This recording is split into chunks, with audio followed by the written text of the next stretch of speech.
안녕하세요. 헬로소프트의 이재우입니다. 이번 시간에 우리가 인공지능 학습의 유형에 대해서 한번 살펴보도록 할게요.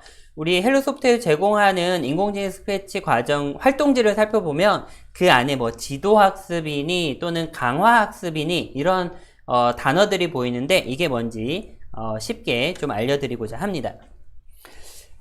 지금 제 화면에 우리 구암 허준 선생님이 여기에 이제 보이는데요. 우리 스승님이 허준에게 산에 있는 약초를 찾아서 한번 분류해 보거라 라고 말을 했다고 칠볼게요.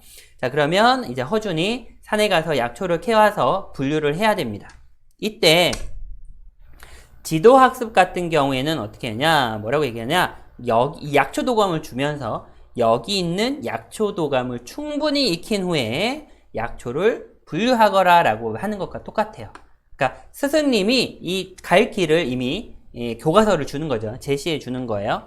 그래서 약초 도감을 보고서 약초를 캐서 분류를 하면 이게 바로 지도학습입니다.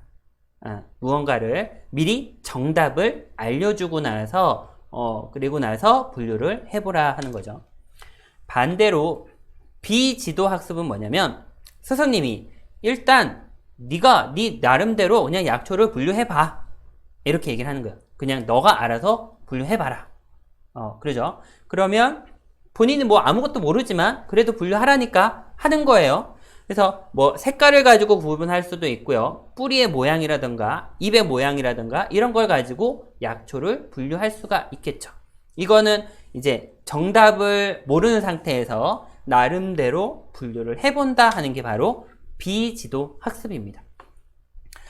우리 스크래치, 인공지능 스크래치의 프로젝트는 대부분이 지도학습이에요.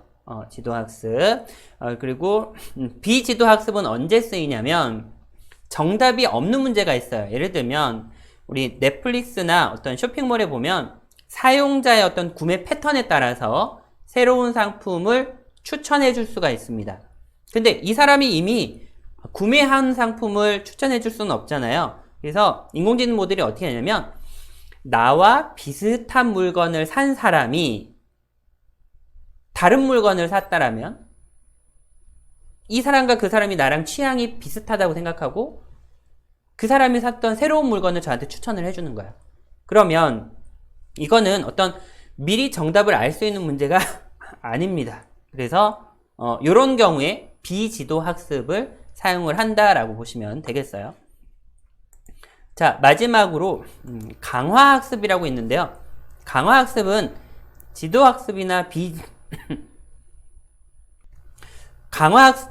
강화학습은 지도학습이나 비지도학습을 구분하지 않습니다. 이건 좀 다른 개념인데 뭐냐면 분류를 하고 나서 스승님이 이렇게 얘기해 주는 거예요. 이건 맞았고 이건 틀렸어. 다시 한번 해봐 라고 해주는 거예요. 다시 한번 또 분류를 해봐 라고 얘기를 하는 거예요. 그러면 뭐가 맞았고 틀렸는지 알 수 있잖아요. 그러면 맞은 거는 왜 맞았고 틀린 건 왜 틀렸는지 다시 학습하는 겁니다. 그래서 보상이라든가 벌점이라는 개념이 있는데 맞고 틀린 걸 미리 확인해서 그걸 가지고 다시 학습에 이용하는 걸 강화학습이라고 얘기를 합니다.